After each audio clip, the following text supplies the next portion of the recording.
introductif. Donc, ce soir, nous accueillons Rémi Texier, un collègue il y a pas mal d'années, je ne vais pas dire le nombre d'années, qui va nous parler ce soir sur la gestion du changement. Donc, vous pourrez poser toutes les questions que vous avez et que vous n'avez jamais osé le faire à ce jour à Rémi. Rémi est ingénieur en informatique de formation, mais il a aussi également un master en organisation, il est instructeur en change management certifié et il a été aussi directeur de programme. Je m'arrête là parce qu'il a toute une autre série de diplômes et je ne vais pas le prendre sur la durée de la soirée. Donc, si vous vous intéressez, il pourra vous en parler. À ce jour, ces temps-ci, donc Rémi accompagne les équipes et les dirigeants dans la gestion du changement, dans la réussite de leurs projets ainsi que dans l'évolution et le développement de leur organisation. Il accompagne les organisations dans la mise en œuvre de leur innovation aussi. Il est ancien collègue, comme je disais, il était manager et directeur de programme chez IBM et il a conduit à travers des projets complexes des changements profonds et durables dans les environnements d'outsourcing. Donc, le domaine où la gestion du changement est très importante. Bien sûr, il n'a pas travaillé qu'en Suisse, il a travaillé et en France et au Luxembourg. Donc, je te laisse la parole, Rémi. Et n'oublie pas, tu as 55 minutes.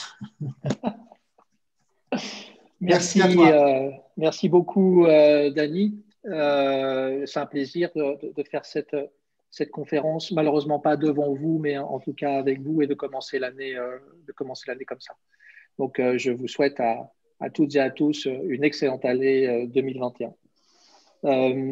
Alors, pourquoi la gestion du changement aujourd'hui? Vous en avez probablement entendu parler et à travers vos métiers de chef de projet, vous avez probablement senti que c'est quelque chose dont les organisations souhaitaient de plus en plus prendre en compte.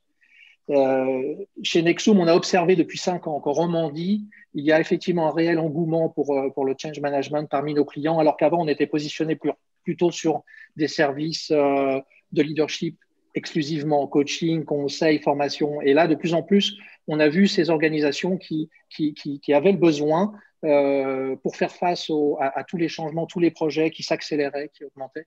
Eh bien, ils sentaient le besoin d'appréhender cet aspect humain et donc l'accompagnement des personnes dans le changement.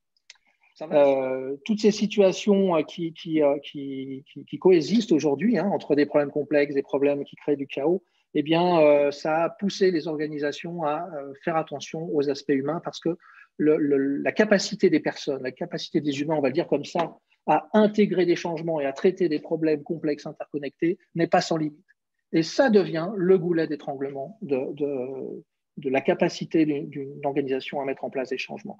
Ce n'est plus la quantité de projets que je peux lancer, ce n'est pas la quantité d'énergie, d'argent que je peux monopoliser, c'est la capacité des gens à recevoir ça qui devient le goulet d'étranglement. Donc évidemment, poussé par des changements qui sont de plus en plus nombreux, rapides et complexes, eh bien là, c'est un vrai facteur de succès. Alors aujourd'hui, on a les générations Z qui arrivent, qui commencent à arriver depuis déjà quelques temps. Et je vous assure que j'ai des discussions intéressantes avec des responsables RH qui se demandent comment ils vont revoir leur processus de gestion de talent, comment ils vont fidéliser les gens, parce que les générations Z ne fonctionnent pas du tout comme les générations antérieures. Et les générations antérieures elles-mêmes ne fonctionnaient pas du tout comme les plus anciens, dont je fais partie, mais je me soigne autant que je peux. Aujourd'hui, on a ces générations qui sont superposées. Alors imaginez dans 10 ans ou dans 20 ans après, ceux qui sont les générations alpha et qui, pour eux, c'est juste inimaginable de penser qu'il y a eu une vie sans connectivité comme on la connaît aujourd'hui. C'est inimaginable. Les générations précédentes se sont même intellectuellement construites sans, elles ont vu ça arriver. Mais là, aujourd'hui, ce qu'on appelle les générations alpha, qui sont vraiment les générations qui sont nées après 2010, eh bien, ça va être encore plus intéressant de voir comment elles se construisent intellectuellement et comment elles vivent au niveau social. Une autre dimension à prendre en compte, c'est la dimension culturelle liée à la géographie dont on vient évidemment. Donc là, voilà, j'ai mis une référence. Vous allez voir sur le site, c'est très intéressant. Il y a tout un tas d'aspects qui sont directement liés à l'endroit où vous êtes né et donc à la culture en place. Pour moi, c'est important à prendre en compte parce que, bien sûr, il y a des entreprises mondiales qui sont de plus en plus présentes tout autour du globe, mais il y a aussi une mobilité qui fait que il y a des gens, soit pour des raisons sociales ou soit pour des raisons de travail, ont quitté leur pays pour migrer. Et ça, on connaît de plus en plus de situations comme ça. Ça fait partie aussi de ce mélange qu'il faut savoir prendre en compte, bien évidemment. Pourquoi la conduite du changement est importante? Le bénéfice qu'on veut, c'est l'état futur. Tout le monde sait se servir de cette nouvelle application. Si j'en ai qui ne s'en servent pas, je n'ai pas le ROI, c'est ce que je disais tout à l'heure. Le défi de l'encadrement par rapport à ça, c'est que lorsque je donne l'information au départ que ce changement va arriver, il y a cette fameuse courbe du dauphin, on l'appelle la courbe du dauphin, où je commence par ressentir des angoisses et peurs, je m'interroge, je ne sais pas qu'est-ce que ça veut dire, les gens vont discuter à la cafette, si on ne leur donne pas des réponses, ils vont inventer des choses, et puis à un moment donné, ils vont sentir que le changement est inéluctable et ils vont se reconstruire, ils vont commencer à y croire. Les premiers résultats vont leur permettre aussi de leur donner confiance, jusqu'à arriver à un niveau où ça y est, émotionnellement, ils sont ressortis de cette espèce de déflagration, ils disent oui, en fait, c'était pas si méchant que ça.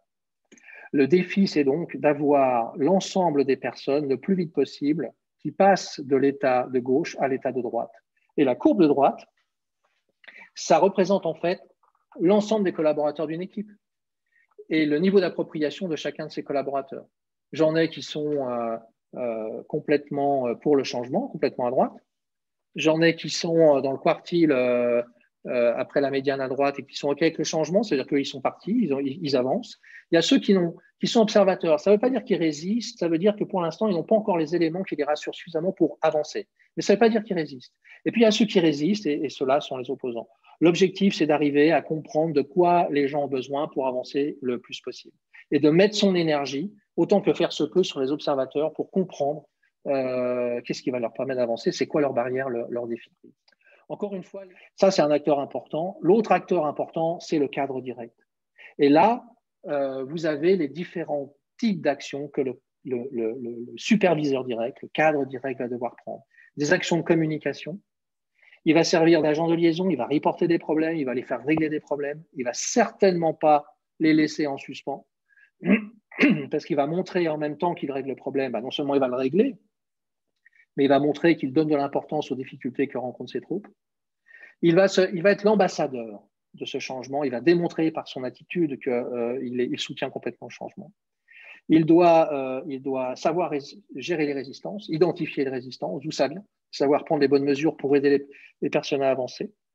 Et il doit savoir se mettre en posture de coach. À ce jour, les statistiques montrent que c'est vraiment avec la gestion des résistances et la posture de coach là où les managers ont le plus de mal aujourd'hui. Alors, comment rattraper un changement raté avec la communication émise seulement au moment du déploiement en mode Big Bang? Alors, j'ai plusieurs réponses. J'ai la réponse du consultant qui dit la prochaine fois, vous nous appellerez plus tôt. Parce qu'à un moment donné, vous ne pouvez pas nous demander de faire des choses quand c'est trop tard, c'est trop tard, c'est trop tard. Donc, alors, on peut faire un certain nombre d'opérations par feu, mais il ne faut pas rêver. Si on implémente une méthode d'accompagnement des gens dans le changement, ça veut dire qu'on commence par faire les choses en temps et en heure. On ne peut pas implémenter. C'est comme si la question, c'est la même si on disait voilà, le projet est en vrac, on a déployé, c'est un bazar pas possible. Est-ce qu'on pourrait maintenant faire la conduite de projet pour remettre les choses en ordre? C'est trop tard. Alors, on peut peut-être faire un bilan, on peut peut-être essayer de voir ce qu'on peut sauver à la fin, mais faut pas rêver. Savoir que si quelqu'un pose cette question-là, ça veut dire que la cause première d'échec des changements, c'est le manque de sponsorship. Et une personne qui poserait cette question-là serait typiquement le sponsor. J'ai tout raté, qu'est-ce que je peux faire maintenant? Mais oui, mais sans sponsor, rien ne peut se faire en fait. Quels sont les leviers pour débloquer un opposant qui est coincé au stade D, qui n'a pas l'envie du changement? Alors, cette question fait l'objet d'un séminaire complet et on pourrait même dire que ça pourrait faire l'objet de semaines et de mois parce que là, on est dans la relation humaine.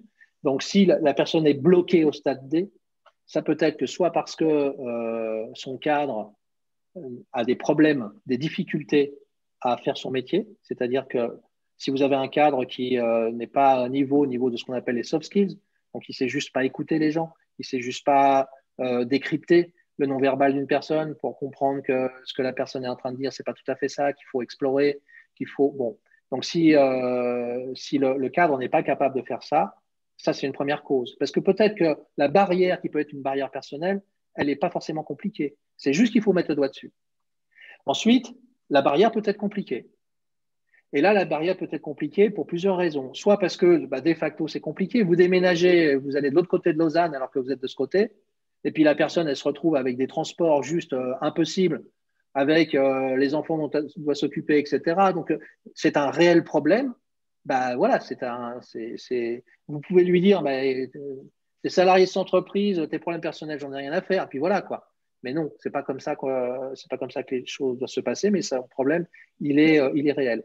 Et puis, il y a encore un troisième type de cas, c'est il se peut que, en fait, cette personne-là, elle avait une préoccupation, une suggestion, quelque chose à partager. Elle a mis le doigt sur quelque chose qui n'a peut-être pas été bien vu, mais elle n'a pas été écoutée. Et donc, ça crée une frustration. Et avec le temps, donc elle commence à se manifester et elle n'est pas écoutée.